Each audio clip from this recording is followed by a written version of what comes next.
नमस्कार दोस्तों, आज हम एक बेहद महत्वपूर्ण विषय पर चर्चा करने जा रहे हैं।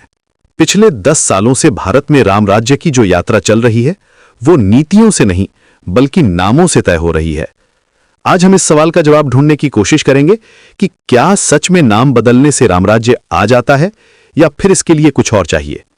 देखिए, आज भारत में केंद्र से लेकर राज्यों तक ज्यादातर जगह भाजपा की सरकार है, लेकिन इतने नाम बदलने के बाद भी राम राज्य का सुख अधूरा क्यों है? आम जनता के मन में आज भी वही सवाल है जो 10 साल पहले थे। सोना चांदी क्यों महंगा है? डॉलर के सामने रुपया क्यों कमजोर है?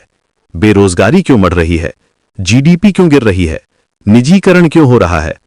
और जब भी ये सवाल उठते हैं तो एक ही जवाब मिलता है, इसके लिए नेहरू और कांग्रेस जिम्मेदार हैं। अब जरा देखते हैं कि पिछले 10 सालों में कितने नाम बदले गए हैं। निर्मल भारत अभियान बन गया स्वच्छ भारत अभियान। इंदिरा आवास योजना बन गई प्रधानमंत्री आवास योजना।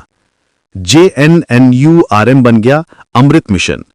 स्वावलंबन योजना बन गई अटल पेंशन योजना।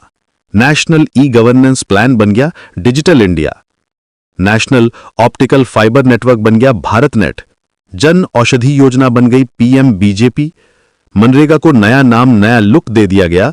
फूड सिक्योरिटी एक्ट बन गया प्रधानमंत्री गरीब कल्याण अन्न योजना।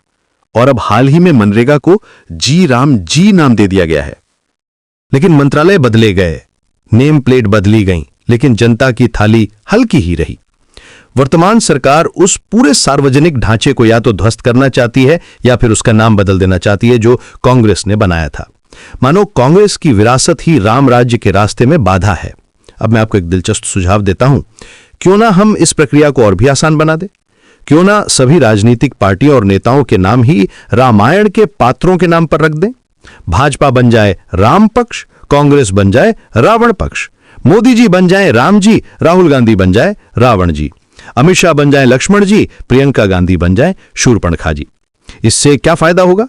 अब जब भी कोई समस्या आएगी तो दोष देना बहुत आसान हो जाएगा। रुपया गिरा, रावण की माया।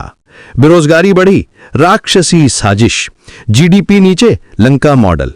महंगाई बढ़ी, असुरी नीति। किसान परेशान, रावण का षड्यंत्र। मंदी आई, लंकेश की चाल। कितना सरल हो जाएगा ना सब कुछ। हर समस्या का एक ही समाधान, रावण पक्ष को दोष दो, राम पक्ष हमेशा निर्दोष रहेगा। लेकिन यहां एक बुनियादी सवाल उठता है, क्या राम राज्य नाम बदलने से आता है या न्याय, रोजगार और बराबरी से? असली राम राज्य तो वो होता है जहां हर व्यक्ति को न्याय मिले, जहां रोजगार हो, जहां भेदभाव ना हो, जहां गरीब और अमीर के बीच खाई ना हो, जहां भ्रष्टाचार ना हो, जहां सच्चाई हो।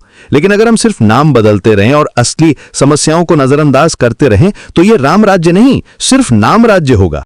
राम राज्य पोस्टर से नहीं, प्रचार से नहीं, जन विश्वास से बनता है। यह तब आता है जब सरकार जनता की सेवा करे, न कि सिर्फ नाम बदलकर अपनी पीठ थपथपाए। यह तब आता है जब नीतियां बने, न कि सिर्फ नारे।